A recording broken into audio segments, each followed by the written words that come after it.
उसका चिन्ह पिता पुत्र पवित्र आत्मा के नाम पर आमीन।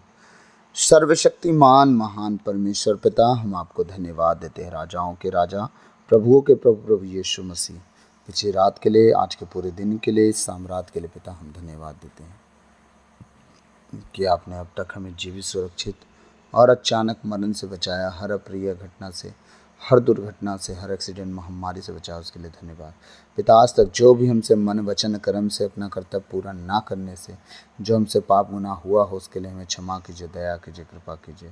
हमें दंड ना दीजिए, हमारे कर्ज गुनाह अपराध क्षमा कीजिए, ताकि हम आपके कहे अनुसार जीवन जिए, पाप गुनाह से दूर रहें, पवित्रताई और खराई में चल सकें। इस योग बनाइए। हमारे जीवन की सारी कमी घटी प्रभु आपके बलवंत हाथों में देते हैं। प्रभु हमें संभालिए, हमें बचाइए। हम अपनी मर्जी से कुछ नहीं कर सकते।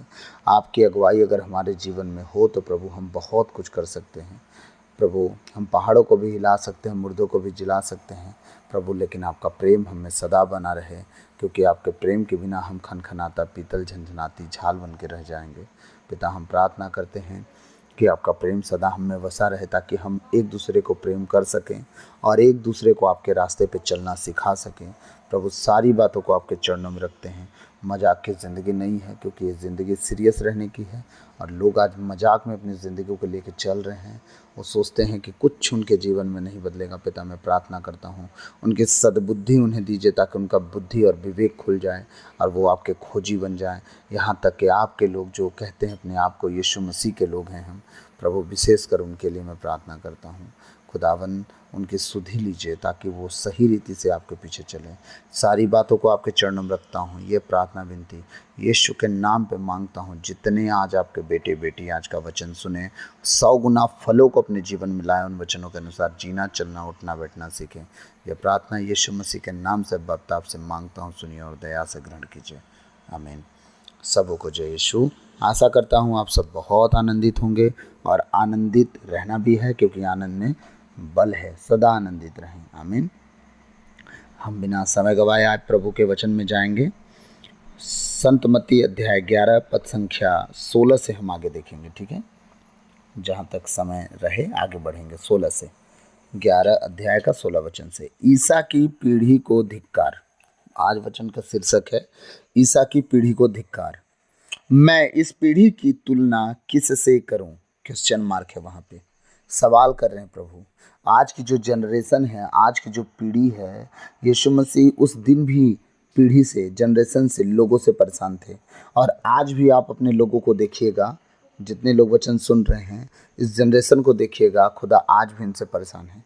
हाँ, परमेश्वर हमेशा चाहता है कि आज के जवान जो लड़के हैं, लड़कियां हैं, वो चौकों में, कोनों में बैठ के, है ना, ग्रुप में बैठ के नौटंकी ना करें, बल्कि क्या करें, वो प्रभु के लिए सीरियस हो जाएं। ठीक है, मैं कहता प्रभु, मैं जवानों को चाहता हूँ अपनी कमर कसो और मेरे पीछे हो, मेरे काम में आओ। मैं इस पीढ़ी की तुलना किससे करूं? वे बाजार में बैठे हुए छोकरों के सदृश हैं, जो अपने साथियों को पुकार कर कहते हैं, हमने तुम्हारे लिए बांसुरी बजाई और तुम नहीं नाचे, हमने बिलाप किया और तुमने छाती नहीं पीटी। क्या करे प्रभु, मैं किससे इनकी तुलना करूं? ये उन बाजारू लड़कों जैसे हो गए हैं, उन बाजारू छोकरों जैसे हो गए हैं, जो 24 घंटा मजाक चलता है उनका। वो अपने ग्रुप में बैठ लेंगे, हा हा हा हा, इससे कमेंट करेंगे, उसके विषय में कमेंट करेंगे, इसकी बातें करेंगे, उसकी बातें करेंगे। तूने कितना पबजी खेला, तुमने कितना गेम खेला, तुम्हारी गर्लफ्रेंड कौन है, तुम्हारा ये कौन है, तुम्हारा वो कौन है, तेरा बाप पैसा दिया नहीं दिया, तेरे बाप ने तुझे लात मारा कि नहीं मारा। ये टोन हो गए हैं आजकल बच्चों के। ठीक है, परमेश्वर इन छोकरों को, इन पीढ़ियों को अपने पास चाहता है, लेकिन ये कर क्या रहे हैं?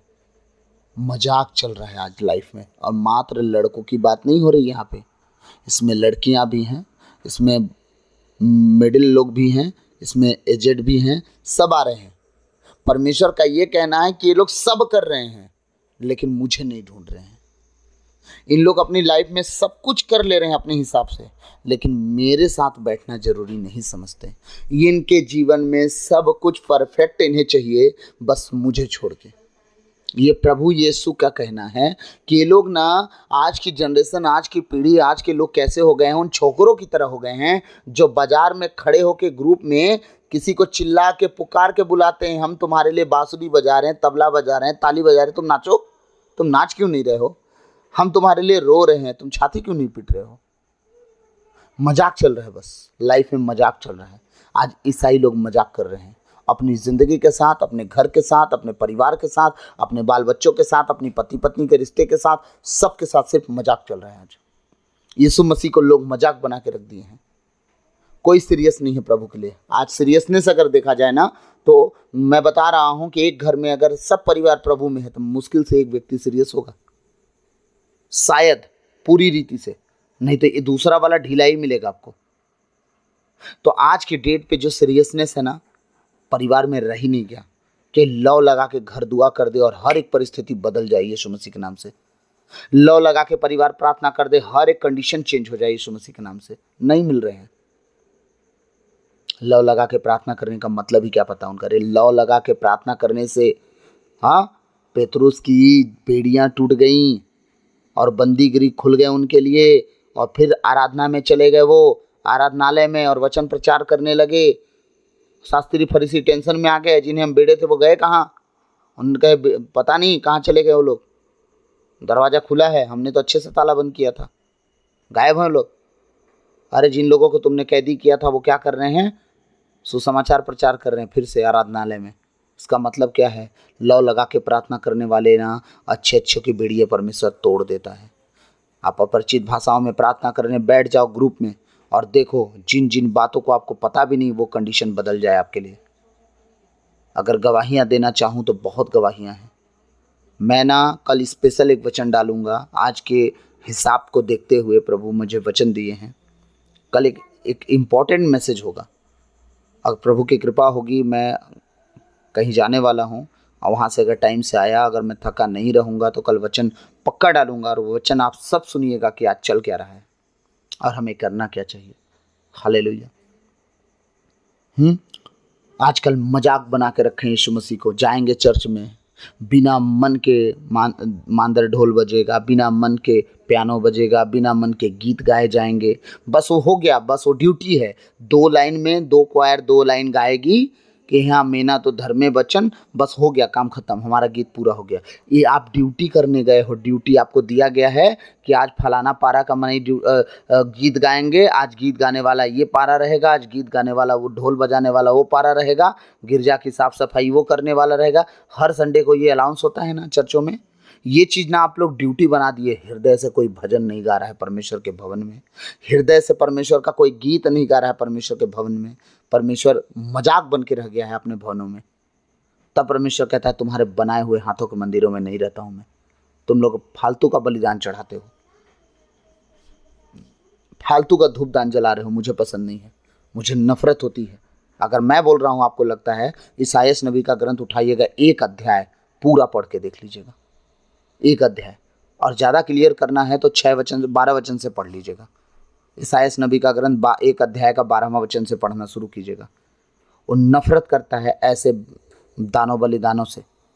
वो चाहता है कि उसके नाम की महिमा हृदय से की जाए, क्योंकि परमेश्वर कहता है कि हृदय से परमेश्वर, जो परमेश्वर को खोजी लोग हैं ना, हृदय से जहाँ वो विराजमान होता है, वो हृदय में बैठा है। आप जब खोजोगे तो उसे वहीं पता चल जाएगा कि सच में दिल से मुझे खोज रहा है। परमेश्वर वहीं से आपको ब्लेस करना शुरू कर देगा। आप बहुत लंबा चौड़ा हाँको मत, बहुत लंबा चौड़ा दुआ मत करो। हृदय से आपका खोजी आप परमेश्वर के बन जाओ, खुदा वहीं से आपको जांच लेगा। हालेलुया। इसलिए टाइम पास प्लीज चर्चों में जाके ना करें। अगर एक ही गीत, सेम गीत बज रहे हैं, आप नहीं समझ में आ रहा है ना, परमेश्वर कहता है मेरे आदर में नए नए भजन गाओ, नए नए गीत गाओ। आपके नहीं समझ में आ रहा है फिर भी आप उस गीत को गाओ, लेकिन आप दिल से गाओ। उस गीत के बोल को समझो कि उस गीत के बोल में क्या लिखा क्या जा रहा है, और जो गाया जा रहा है वो गाया क्या जा रहा है। अब गीत अगर बज रहा है, क्या फूल चढ़ाऊं मैं प्रभु के चरणों में, आप उस गीत को सिर्फ गीत समझ के मत गाओ। उन शब्दों को लो और कहो प्रभु कि मैं इस योग्य हूँ कि तेरे चरणों में फूल चढ़ाऊं। कौन सा फूल चढ़ाऊं जिससे तू प्रसन्न होगा? हाँ, ये हृदय से वो बात निकलनी चाहिए। खुदा एक्सेप्ट करता है ऐसे शब्दों को। हालेलुया। और आपको ऊंचा उठने में, परिस्थितियों को बदल देने में कोई रोक नहीं सकता। इतनी जल्दी सब कुछ बदल जाएगा। सॉरी, मैं थोड़ा सा गहराई में चला गया और मैं सच बता रहा हूँ। मेरे को ना तकलीफ़ होती है आज के ईसाई लोगों को देखने में, प्रभु यीशु के लोगों को देखने में तकलीफ़ होती है। फ्रस्ट्रेट हो जाता हूँ उनको देख देख के, समझा समझा के। नहीं समझते हैं। चर्च के लोग जहाँ जाता हूँ उन लोग को समझाते समझाते थक जाता हूँ, लेकिन नहीं समझते हैं। अरे कुछ नहीं तो प्रभु कहता है ना, मेरे कामों को देख के तो परखो मुझे। अभी मैं आगे समझा रहा हूँ। क्योंकि यूहन्ना बपतिस्ता आया जो न खाता और न पीता है, और वे कहते हैं उसे अपदूत लगा है। सोचिए, एक व्यक्ति आया धरती पर भविष्यवक्ता बन के, वो खाना पीना नहीं खाता था, किसी के घर में बोझ नहीं बना था वो, और लोग कहते थे इसे अपदूत लग गया है तो खाना नहीं खाता है, ये तो निर्जन स्थान में रहने वाला, जंगलों में भटकने वाला अपदूत ग्रस्त आदमी है। ठीक है, ठीक। अब यीशु मसीह के विषय में क्या बोलते हैं देखिए। मानव पुत्र आया जो खाता पीता है, और वे कहते हैं देखो यह आदमी पेटू और पियक्कड़ पियक्कड़ है। हाँ, क्या कह रहे हैं? यीशु मसीह एक नहीं खाता उससे बोलते हैं अबदूत लगा है, और जब मैं खाता हूं तो बोलते हैं मैं पियक्कड़ हूं, मैं पेटू हूं, मैं खाना खाता हूं, नशा करता हूं, पियक्कड़ हो गया हूं मैं। ठीक है, दोनों तरफ से कोई छुटकारा नहीं है। नाकेदारों और पापियों का मित्र है ये। कौन? यीशु मसीह।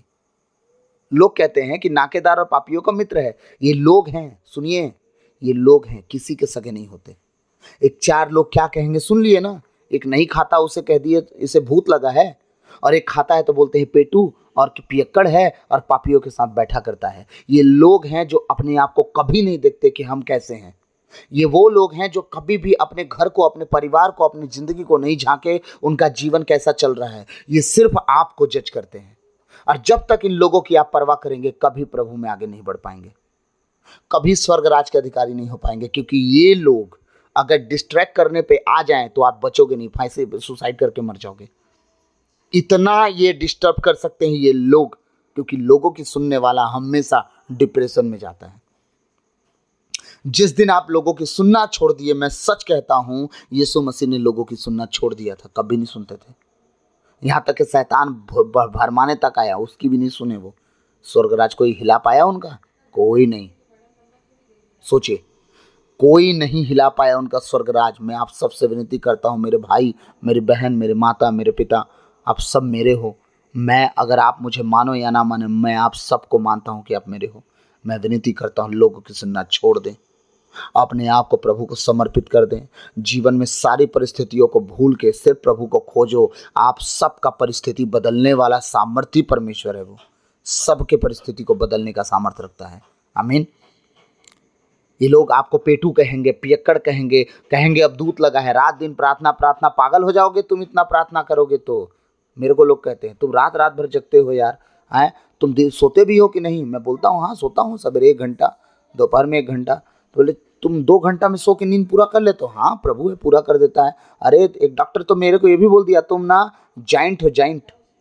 सोचो, डॉक्टर बोल रहा है जाइंट हो तुम, और तुम इतना कम सोओगे ना पागल हो जाओगे बुढ़ापे में, तुम्हें नींद नहीं आएगी फिर। मैं बोला काश आज ऐसा हो जाता। मैं उनके मुंह पे बोला काश डॉक्टर साहब आज ऐसा होता कि मुझे नींद ना आती। बोलते हैं हाँ तुम्हें मजाक लग रहा है, एक टाइम आएगा अगर तुम रात में नहीं सोओगे ना तो रात रात भर तुम्हें दिन रात 24 घंटा नींद नहीं आएगी, बीमारी लग जाएगी, तुम्हें दवाई खाना पड़ेगा कि कम नींद आए कि मैं सो लूँ थोड़ा सा। मैं बोला उस दिन काश वो दिन आ जाए जिस दिन मुझे नींद आना बंद हो जाए। क्योंकि ये नींद जो 2 घंटा 3 घंटा सोता हूँ ना, मेरी ज़िंदगी का सबसे बुरा समय होता है, क्योंकि समय बहुत कम बचे हैं। आप लोग को लगता होगा कि हम अमर हैं, आप लोग को लगता होगा कि अरे अभी तो बहुत जीना बाकी है। सच कहता हूँ, जो परमेश्वर को मैं जानता हूँ वो बहुत जल्द आने वाला है। गूज़बम्प निकल आते हैं, बाल खड़े हो जाते हैं जब ये सोचता हूँ ना, वो दिन जब आने वाला है जो नज़दीक है, पहुँचने ही वाला है। डर सा लगता है कि परमेश्वर कहीं चुक ना जाऊँ मैं तेरे राज से। और मैं ये भी डरता हूँ कि परमेश्वर जितनों को मैं सलाह और शिक्षा दे रहा हूँ, अगर वो चुक जाएंगे, मेरे मुकुट हैं वो, अगर वो तेरे राज पर आ गए, अगर मेरी बातों को सुन के, तो वो मेरे मुकुट ठहरेंगे। और मैं डरता हूँ वो मेरे मुकुट जो है ना वो भी धरती पर ना रह जाए। मैं आप सबसे लड़ भी जाता हूँ, आप सबको टेढ़ा भी बोल देता हूँ, मैं माफ़ी चाहता हूँ। आप लोग नहीं बर्दाश्त कर पाते हैं, फिर मेरा विरोध कर देते हैं। अच्छी बात है, मैं जितने ऑनलाइन हैं मैं उनकी बात तो नहीं कर रहा हूँ। खैर जो जो विरोध करते हैं वो मुझे सुनते भी नहीं होंगे, है ना। आप सब बहुत अच्छे हैं। बस मैं इतना कहूँगा, इसलिए नहीं कह रहा हूँ कि आप अच्छे हैं कि मेरा वचन सुनते हैं, मैं इसलिए कह रहा हूँ कि आप मुझे बर्दाश्त कर ले रहे हो, आप मुझे झेल ले रहे हो, इसलिए कह रहा हूँ अच्छे हो। क्योंकि मैं जिसके विषय में बात करता हूँ वो अच्छा है। अगर मैं अपनी चापलूसी के लिए अगर कुछ बात कर रहा हूँ तो आपके कान हैं, वचन कानों से चखा जाता है, आप चख लीजिएगा, बिल्कुल आप सुनना छोड़ दीजिएगा। बस मेरा कहना ये है, आप सब करो, स्वर्ग राज आपके हाथ से ना छीन ना जाए।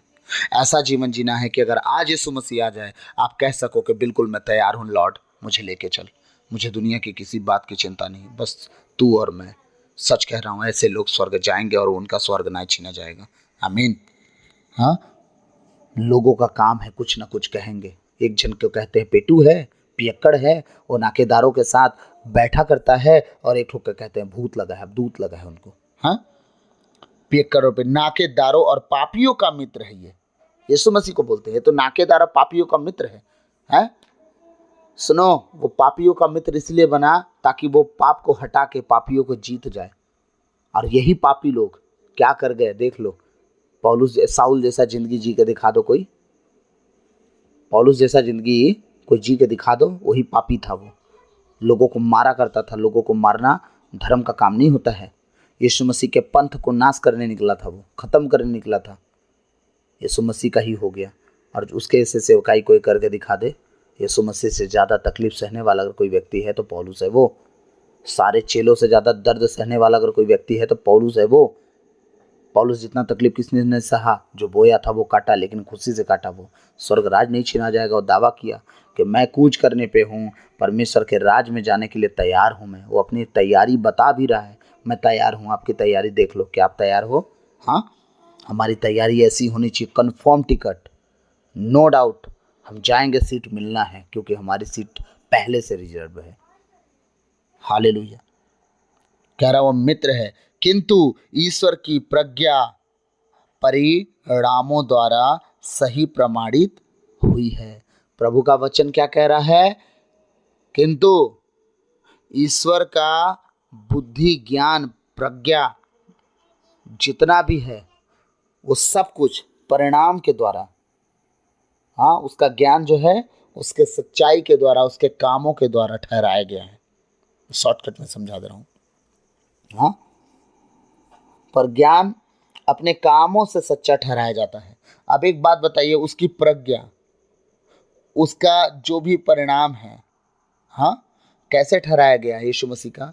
प्रभु का कहना ये ठीक है, मैं पियक्कड़ों के साथ बैठता हूँ, नाकेदारों के साथ बैठता हूँ, मैं पेटू हूँ, मैं खाता हूँ, योहन पागल है। ठीक है, तुम में से कोई माई का लाल है? जो काम योहन कर डाला तुम करके दिखा दो। तुम में से कोई है जो मुझे कह रहे हो पियक्कड़ पेटूपन, एक उठो तुम लंगड़ा चला दो, मुर्दा जिला दो, अंधा दिखा दो, गूंगा बुला दो, बहरा सुना दो, कोढ़ियों को शुद्ध कर दो? तो अगर तुम मुझे जज करना चाहते हो तो निगेटिव पॉइंट पे जज मत करो ना, पॉजिटिव पॉइंट पे जज करके दिखाओ। अगर तुम मुझे जज करना ही चाहते हो तो मेरे कामों को देखो, मेरे कामों को देख के जज करो कि मैंने क्या कर डाला, तुम भी करके दिखा दो। यीशु मसीह ने मुर्दों तक को जिला डाला, तो तुम भी एक ठो बुखार भी भगा के दिखा दो, एक सर्दी भी ठीक करके दिखा दो। यीशु मसीह का भी तो यही कहना है कि चलो ठीक है, तुम्हारे हिसाब से तो हम लोग पियक्कड़ नाकेदार पेटू हैं, ठीक है, अच्छी बात है, पर तुम में से ऐसा कौन है जो बड़े तीर मार दिए? हमने तो जैसा किया किया, ठीक है, तुम में से हो कोई तो बताओ। ज्ञान प्रकाशित अगर होता है, प्रमाणित अगर होता है, तो उसके काम से होता है। यीशु मसीह ने वो काम किया है। काना के विवाह भोज में पहला चमत्कार उनका, उन्होंने काम किया, पानी से अंगूरी बनाया। आपको बहुत दारू पीने का शौक है, बहुत हड़िया पीने का शौक है, पानी से अंगूरी बना के दिखाइए। सब तो यीशु मसीह को पॉजिटिव निगेटिव दोनों लपेट देते हैं। अपने तर्कों में लपेटने के चक्कर में, यीशु मसीह को अपने हिसाब से ढालने के चक्कर में, यीशु मसीह को काना के विवाह भोज में सबसे बोल देते हैं, हाँ उसने काना का विवाह भोज में अंगूरी क्यों बनाया? सबको पीने के लिए ही तो बनाया, तो पीने के लिए बनाया। ये सुनो बेवड़ो, अपनी बुद्धि मत लगाओ। जिस दिन खुदा के सामने आमना सामना होगा ना, पैंट गीली हो जाएगी, उस दिन हिसाब नहीं दे पाओगे। यीशु मसीह ने प्योर पानी से प्योर अंगूर का रस बनाया, दाख रस बनाया। तुम भी बना के दिखा दो। प्योर पानी से मटका में पानी भरो और सब करवाओ, परोसवाओ उसको, प्योर अंगूर बन जाना चाहिए अंगूरी। नहीं तो बता रहा हूँ ना, ज़्यादा बुद्धि लगा के परमेश्वर से बात मत करो। तो मुझसे लड़ सकते हो, मुझसे झगड़ सकते हो, मुझसे बात विवाद कर सकते हो, मैं ज़्यादा से ज़्यादा तुम्हें जवाब भी नहीं दूंगा, लेकिन जब सवाल वो करेगा आप जवाब दे देना। जितने पीने वाले होंगे आपके घर परिवार के लोग, वो भी उस दिन जब वो सवाल करेगा ना, मेरा क्या है, आज आप मुझे सुनोगे, बुरा लगेगा, कल आप मुझे नहीं सुनोगे, लेकिन जो समझेगा वो तो बचेगा। याद रखिएगा, नशा करने से लूचपन, व्यभिचार, ईर्ष्या, जलन, गुस्सा, क्रोध, डाह, लीला, क्रीड़ा, मतवालापन, बहुत सारी चीज़ें नशा करने से आ जाती हैं। हाँ, नशा करने से गुस्सा आता है, बुरी बातें याद आती हैं। हाँ, जितने अगर कोई गुस्सा दिलाया वो सब उभर उभर के वापस आते हैं। याद रखिएगा, नशा कभी अच्छा होता तो इंसान को परमेश्वर मना नहीं करता। लूचपन आता है नशा करने वालों से। इन सब बातों का ख्याल रखिए। बाकी आपका चुनाव है, जैसे चुनना है चुन लीजिए। बस परमेश्वर को आप दोषी नहीं ठहरा सकते इन सब बातों में। प्रभु कह रहा है कि अगर तुम जज करना है तो मेरे कामों को देखो और उन कामों का ज्ञान देखो और उस कामों का कृपा देखो कि मैंने क्या कर डाला, फिर जज करो। जैसा तुम्हें ठीक लगे जज कर लो। अगर नहीं कर सकते जज तो प्लीज़ अपना मुंह बंद रखो और जैसा मैं कहूँ करो। नहीं कर सकते तो बिल्कुल एकदम ठंडे बन जाओ, साइड हो जाओ। गुनगुने बन के मत रहो, या तो गर्म या तो ठंडा, या तो यीशु मसीह के हो जाओ या तो संसार के हो जाओ। गुनगुने बन के मत रहो, बीच में मत रहो, किसी काम के नहीं रह जाओगे। एक दिन सब खत्म हो जाएगा। तो प्रभु आज के इन वचनों के द्वारा हम सबको बहुतायत से आशीष दे। मैं आशा करता हूँ मेरी बात जरूर ठेस पहुँचाएगी, लेकिन मैं विनती करता हूँ बुरा ना माने। इस वचन के अनुसार आप जीना सीखें, चलना सीखें, किसी की परवाह ना करें, खुदा के पीछे भागें, दौड़ लगाएं, क्योंकि इनाम एक ही पाएगा। भले 100 दौड़ते होंगे, विजेता एक ही बनेगा। तो परमेश्वर का राज ऐसा है कि 100 दौड़ेंगे और 100 जीतेंगे, 100 को इनाम मिलेगा। बस वो लक्ष्य तक पहुंचने चाहिए, ऐसा परमेश्वर हो। उसने ये नहीं कहा पूरी दुनिया दौड़ेगी और एक ठो इनाम पाएगा, नहीं, उसने कहा सब दौड़ो, एक लक्ष्य है, वहां तक बस पहुंचना है, सबको इनाम दिया जाएगा। ये है हमारा परमेश्वर। हालेलुया। तो प्रभु आज के वचन के द्वारा हम सबको बहुत ऐसा आशीष दे। भूल चूक माफ़ कीजिएगा, अपना छोटा भाई छोटा बेटा समझ के क्षमा कीजिएगा। प्रभु आज के इन वचनों के द्वारा हम सबको बहुत ऐसे आशीष दे। God bless you all. आप बचे, आपका घराना बचाया जाए। और विशेष कल का मैसेज रहेगा, मैं आप सबको विनती करूँगा कल का वचन जरूर सुने और आज ही वचन शेयर करके रखें, ताकि कल का मैसेज जो छोड़ा जाए वो लोग उत्साहित रहें कि कल मैं क्या बताने वाला हूँ। और बहुत इंपॉर्टेंट वचन है। आज के समय को देख के, आने वाले भविष्य को देख के जो वचन मैं कल बताऊंगा, प्लीज़ हम मत्ती अध्याय से बाहर निकलेंगे। हम मत्ती अध्याय से बाहर निकल के वचन को बात करेंगे। फिर हम परसों मत्ती अध्याय में वापस आएंगे, लेकिन कल जो वचन होगा वो हमारा मत्ती अध्याय से बाहर होगा। परमेश्वर ने जो वचन दिया है मैं कल डालूंगा। तो प्लीज़ दूसरों तक आज का वचन शेयर कीजिएगा, ताकि कल का भी वचन वो लोग सुन सके। प्लीज़ वचन को चैनल को सब्सक्राइब करने का सलाह दें, ताकि जो भी वचन हम दें उन सब तक पहुंच सके। आमीन। God bless you. सबको जय यीशु। क्रूस का चिन्ह पिता पुत्र पवित्र आत्मा के नाम पर। आमीन आमीन।